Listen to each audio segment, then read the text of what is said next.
Eu quero convidar os irmãos para que abram suas Bíblias na carta de Paulo aos Efésios.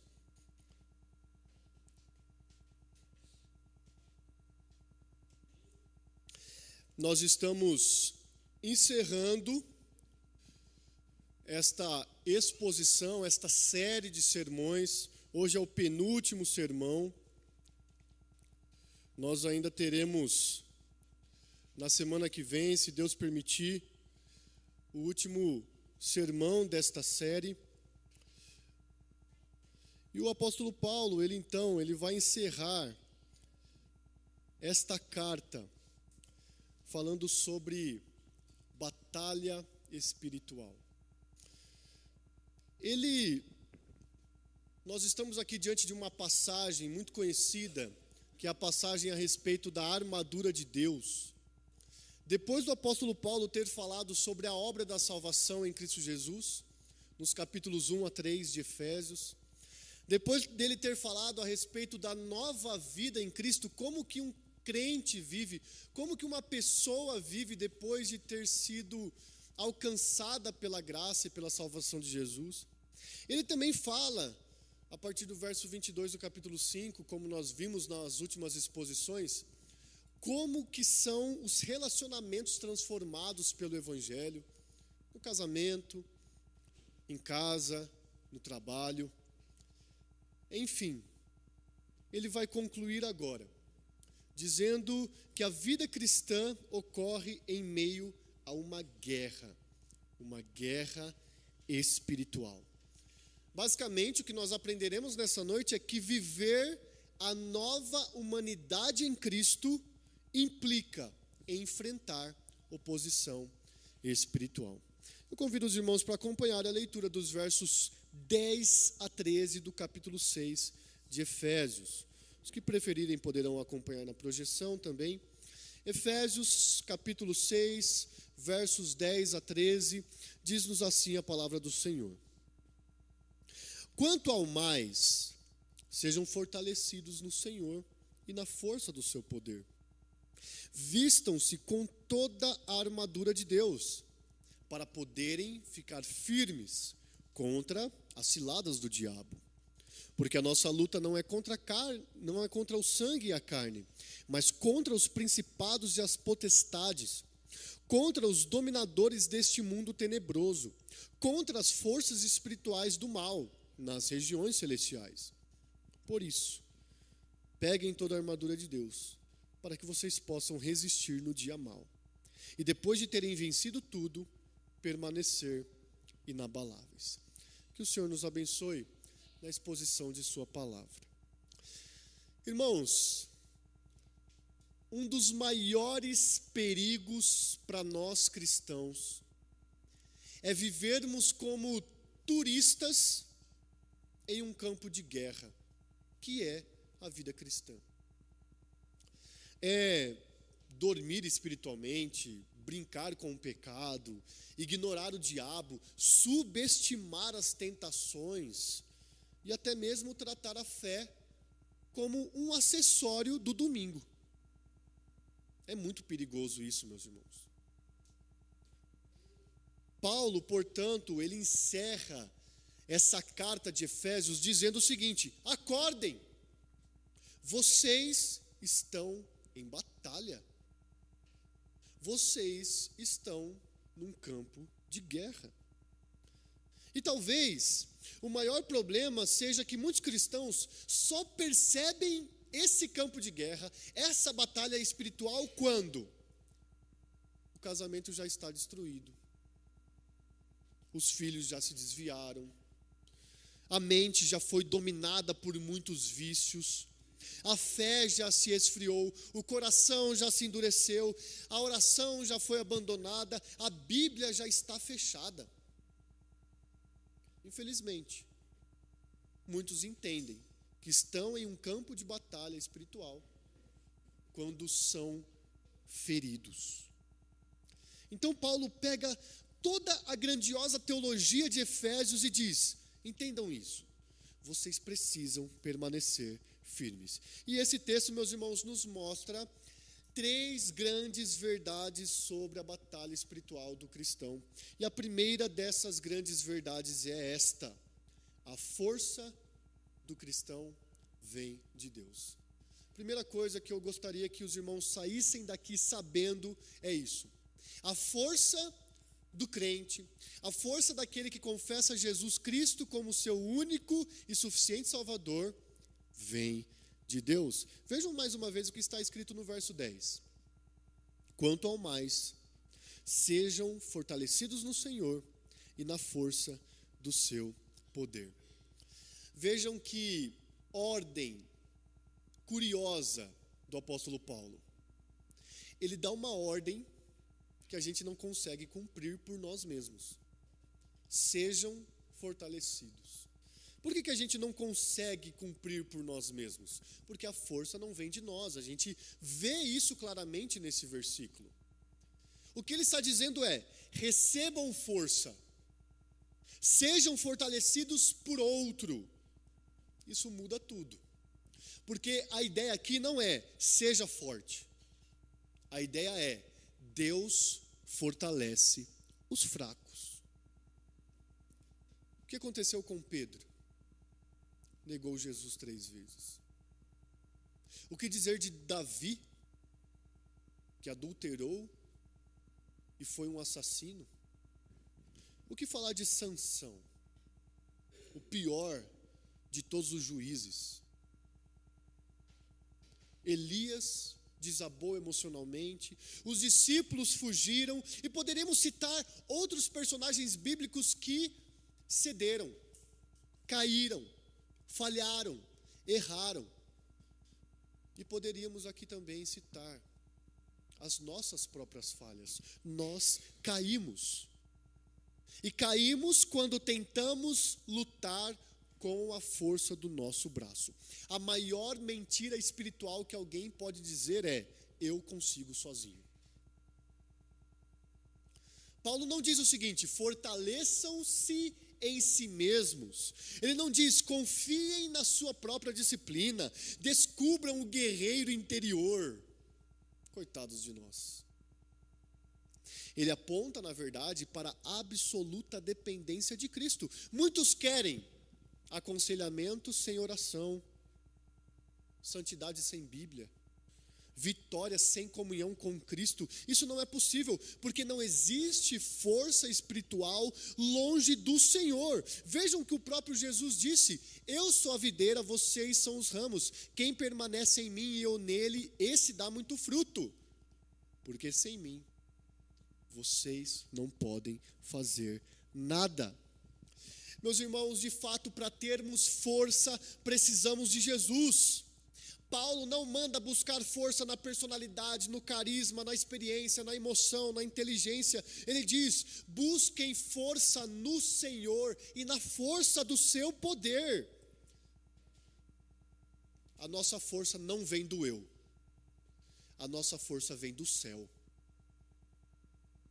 A força do crente está em sua união com Cristo, em sua dependência de Cristo, em sua comunhão com Cristo. Paulo não apresenta técnicas, ele apresenta um relacionamento com o Senhor. É dessa forma que nós conseguimos obter força. Sejam fortalecidos, portanto, corram para Cristo. Amem as coisas de Cristo.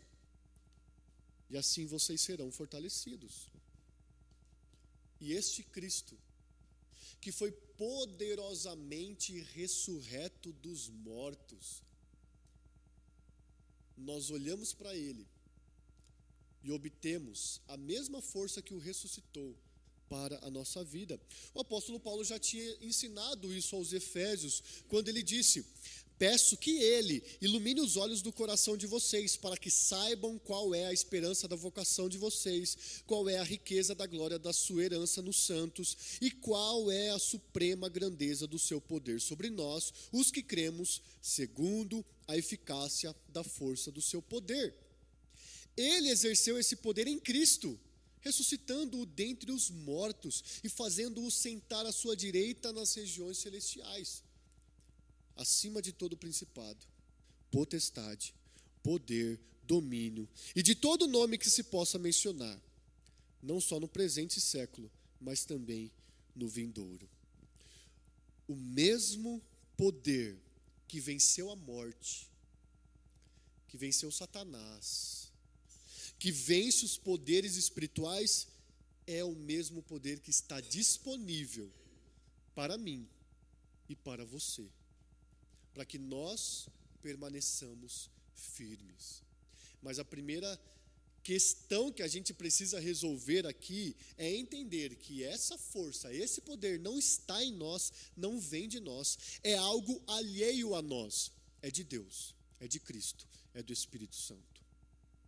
A força do cristão vem de Deus. A segunda verdade que nós podemos aprender nesse texto, meus irmãos, é essa: o cristão precisa se revestir da armadura de Deus. Vejam o que está dito no verso de número 11. Vistam-se com toda a armadura de Deus para poderem ficar firmes contra as ciladas do diabo. Então Paulo, sabendo que estamos em um campo de batalha, em uma guerra espiritual, ele usa a imagem de um soldado. Faz todo sentido. E a palavra armadura diz respeito ao equipamento de guerra. E quando nós, se Deus quiser, na próxima semana, virmos todas as partes dessa armadura, ficará claro que o cristão precisa se revestir de toda a armadura, como está dito aí nesse verso. Não pode se utilizar de parte dela, senão ele ficará vulnerável em algum lugar de sua vida. A vida cristã exige preparo. Ninguém vai para a guerra despreparado. Pelo menos não deveria. Imagine um soldado dizendo: hoje eu não vou usar capacete. Coitado. Hoje eu não preciso de colete. Ele vai morrer. Isso seria suicídio. Porém, se trazermos, ou melhor, se trouxermos isso para o campo espiritual, muitos cristãos vivem sem oração, sem leitura da palavra, sem vigilância, sem comunhão com a igreja, sem se arrepender dos pecados. Isso é não estar vestido da armadura de Deus para vencer as batalhas espirituais. E aí eles perguntam: depois de não orar, de não ler, de não vir à igreja, de não se arrepender, de não prestar atenção no que assistem, no que ouvem, eles se perguntam: por que esse pecado sempre me atormenta? Por que eu caio sempre nas mesmas coisas? Porque guerra espiritual não se vence com negligência. Pecado não se despreza, não se subestima. Porém, nós acabamos de ver a força, o poder que está disponível para nós. É o mesmo poder que ressuscitou Cristo dos mortos. Portanto, maior é o que está em nós do que o que está no mundo. E, portanto, eu posso saber que tenho condições, pelos méritos de Cristo e com o auxílio do seu Santo Espírito, de vencer pecados. E a ordem aqui, vistam-se, ela enfatiza urgência e decisão. A ideia é a seguinte: revistam-se de uma vez, está na hora. Assumam deliberadamente essa armadura. Sabe quando tem policial, bombeiro, de plantão e toca o sinal de onde eles estão ali de plantão? Essa é uma ordem para sinalizar para a gente: vistam-se de uma vez por todas dessa armadura. E outra ênfase que há aqui é na expressão toda. Isso implica que um soldado precisa se revestir completamente da sua armadura. E voltando para algo que eu acabei de dizer, se nós não nos revestirmos de toda a armadura de Deus, alguma parte da nossa vida ficará vulnerável e o diabo, ele pode explorar áreas desprotegidas. Talvez alguém tenha conhecimento bíblico, mas não tenha pureza. Talvez alguém saiba explicar várias doutrinas corretamente, mas não vigia contra os pecados. Alguns servem na igreja com assiduidade, mas não têm vida de oração. O que nós estamos aprendendo aqui é que devemos nos revestir de toda a armadura, não somente de uma parte da vida do crente, mas de tudo, de toda parte. Sabe por quê? Satanás não precisa te destruir de uma vez só. Ele só precisa de uma brecha.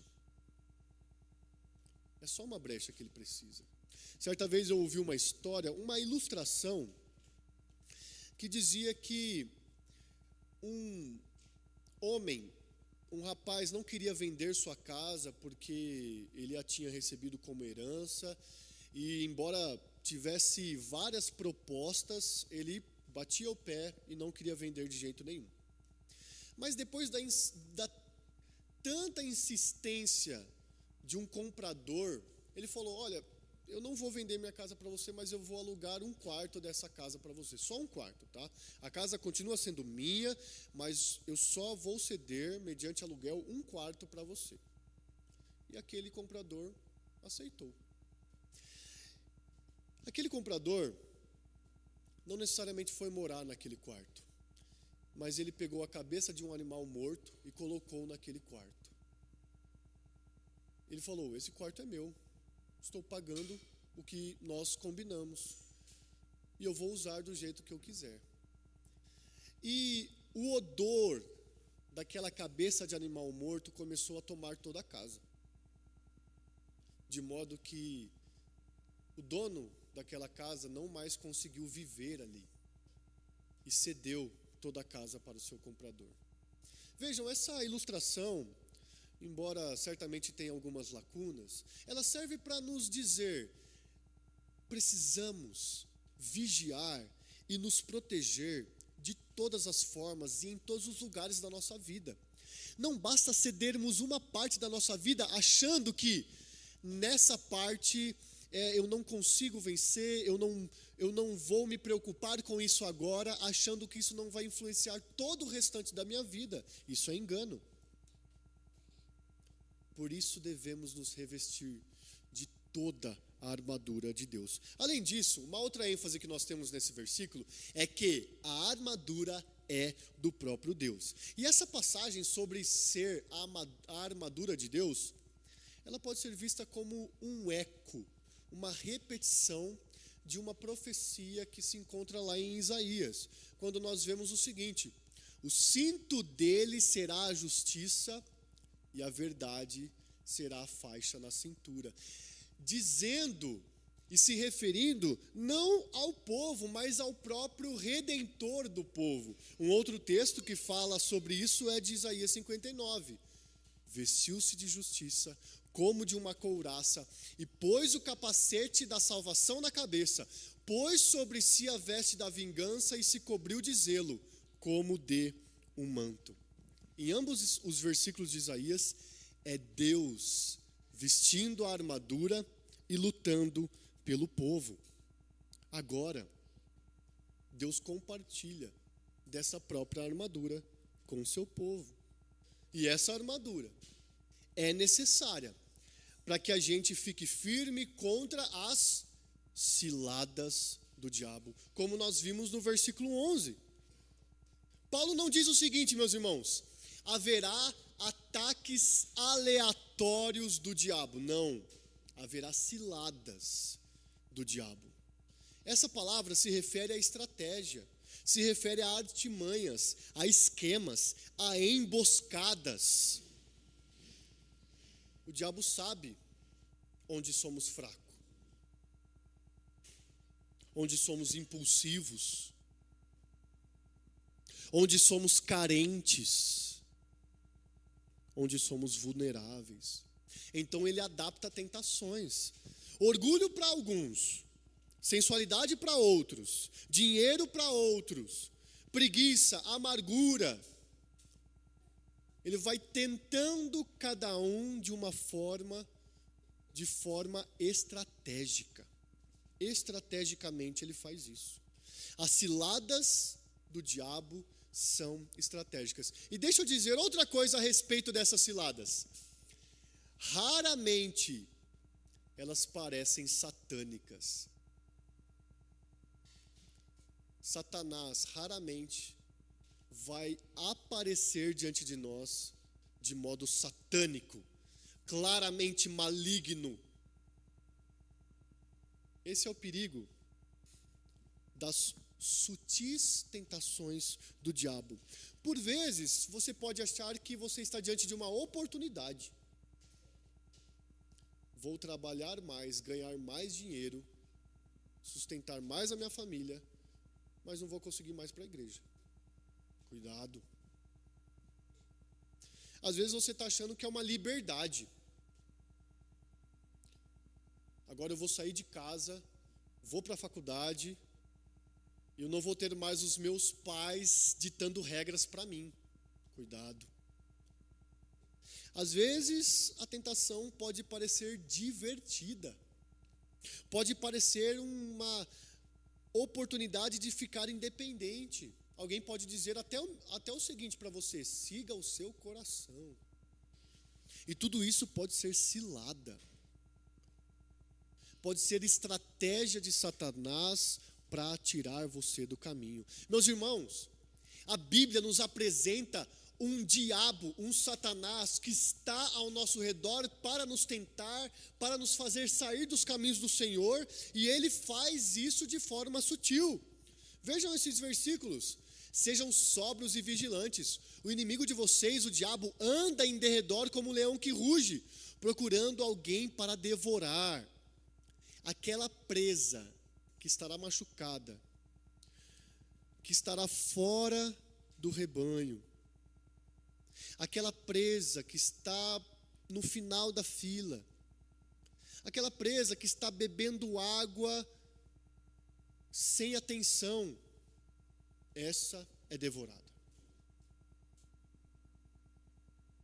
Além disso, Paulo diz, não é de admirar, porque o próprio Satanás se disfarça de anjo de luz. Você acha que as tentações vão ser claramente horripilantes? Não, fuja daqui, Satanás. Não é sempre assim. Por isso, precisamos de toda a armadura de Deus para estarmos atentos a essas ciladas. Precisamos parar de brincar com aquilo que destrói a nossa alma. Precisamos parar de brincar com aquilo que destrói casamentos, que destrói filhos, que destrói a igreja. Precisamos parar de brincar com essas coisas. O diabo não brinca. O inferno não está aqui para brincadeira. A nossa carne não vai nos enganar só um pouquinho. Então, vista-se da armadura de Deus. Mas além de sabermos que a nossa força não vem de, ou melhor, que a nossa força não vem de nós, mas vem de Deus, e que nós devemos nos vestir de toda a armadura de Deus, porque o diabo, ele é estratégico, nós temos um último ensinamento aqui. É este: a nossa luta é espiritual. Vejam o que está dito nos versos 12 e 13. Porque a nossa luta não é contra o sangue e a carne, mas contra os principados e as potestades, contra os dominadores deste mundo tenebroso, contra as forças espirituais do mal nas regiões celestiais. Por isso, peguem toda a armadura de Deus para que vocês possam resistir no dia mau e depois de terem vencido tudo, permanecer inabaláveis. Aqui nesses dois versos, meus irmãos, Paulo descreve, prestem atenção, como e com quem é essa batalha. Primeiro, a palavra nossa luta, a expressão nossa luta, descreve combate corpo a corpo.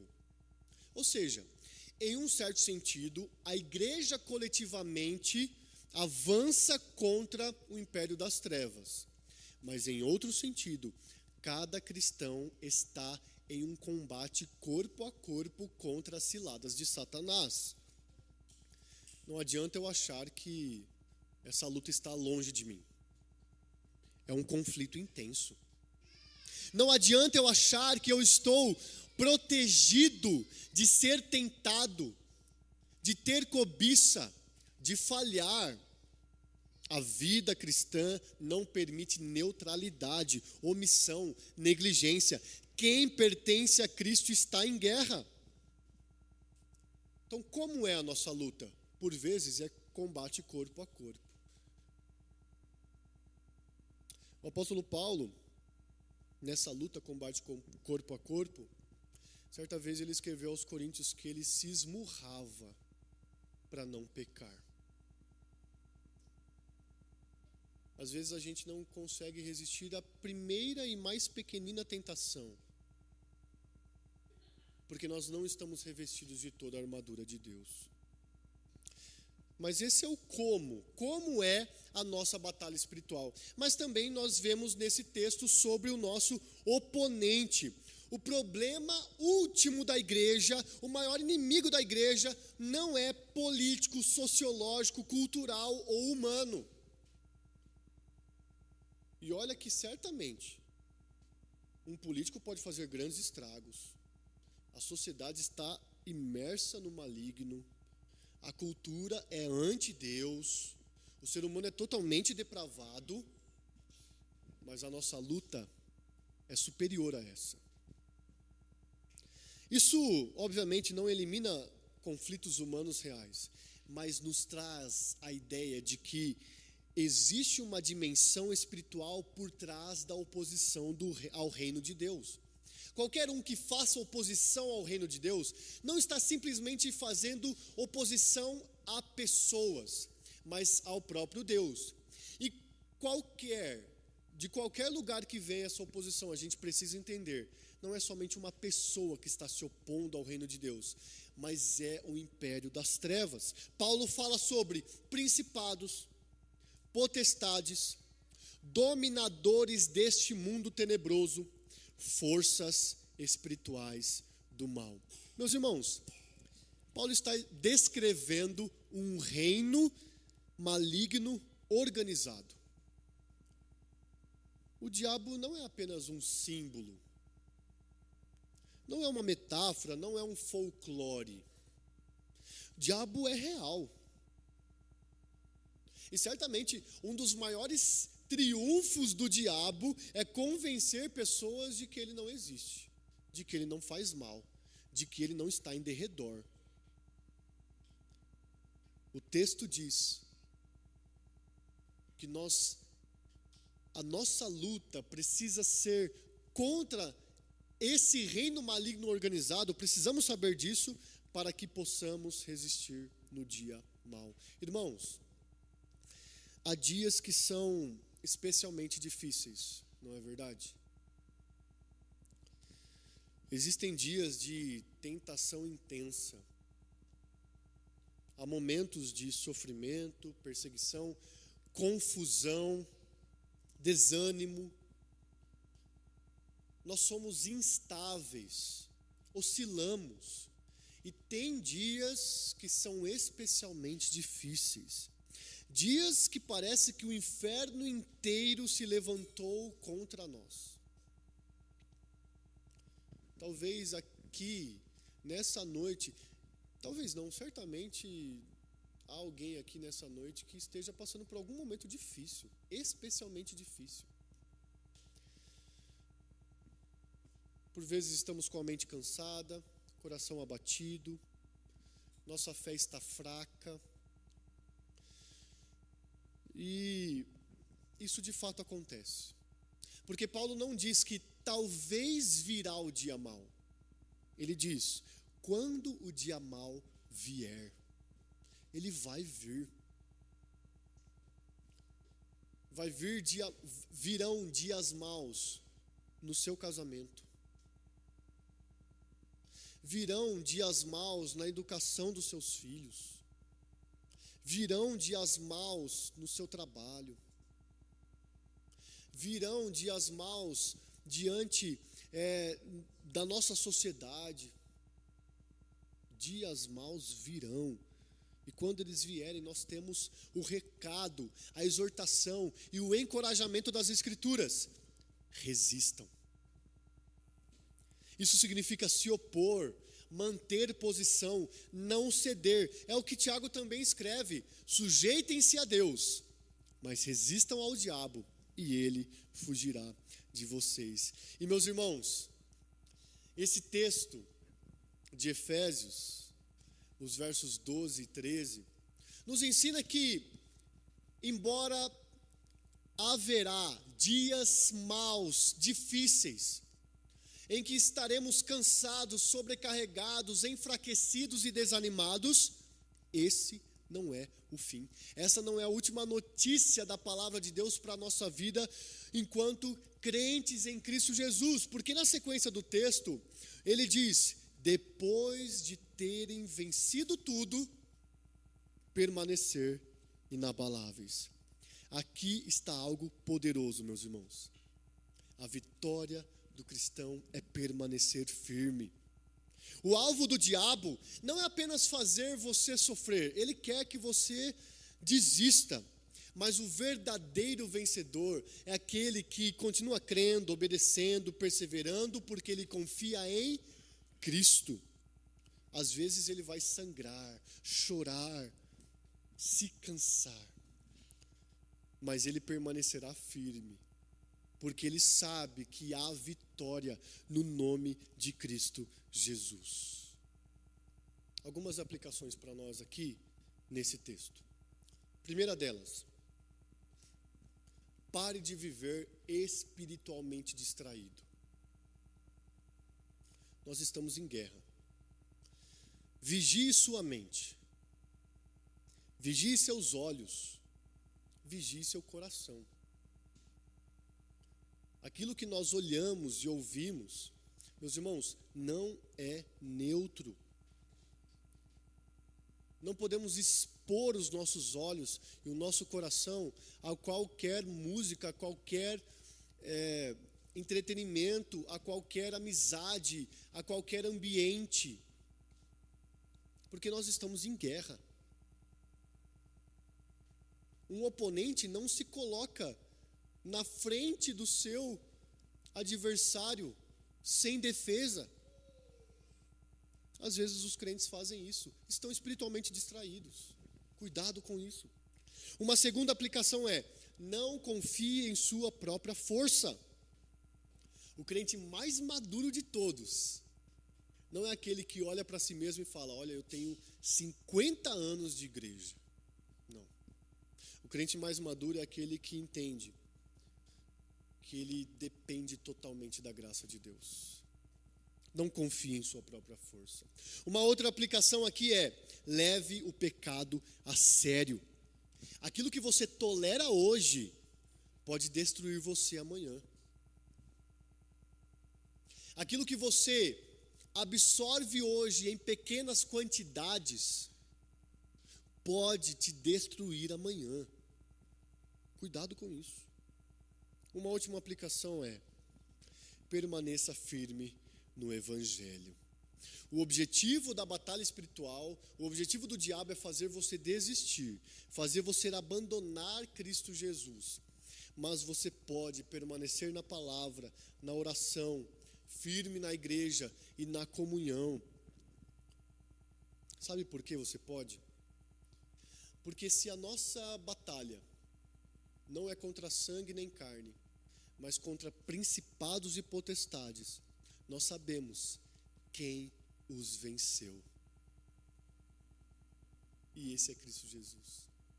A palavra de Deus nos diz que, despojando os principados e as potestades publicamente, os expôs ao desprezo, triunfando sobre eles na cruz. Meus irmãos, o nosso Senhor Jesus já venceu Satanás, o pecado, a morte, os dominadores deste mundo tenebroso, os poderes das trevas. Tudo isso foi cravado em Cristo Jesus na cruz do Calvário. Lá, parecia que ele estava sendo derrotado, mas ali Cristo esmagou a cabeça da serpente. E tendo esmagado a cabeça da serpente, eu e você, nessa batalha contra esse inimigo que a gente sabe quem é esse inimigo que Cristo venceu, que Cristo já venceu. Nós não lutamos para vencer, lutamos porque Cristo já venceu. E isso muda, meus irmãos, a forma como nós encaramos essa batalha espiritual, porque nós não encararemos com a nossa força, nem encararemos como derrotados, mas vamos encarar com toda a armadura de Deus, certos de que o diabo é estratégico, porém mais certos ainda de que Cristo venceu as nossas batalhas e de que podemos permanecer firmes na fé e no amor do nosso Senhor.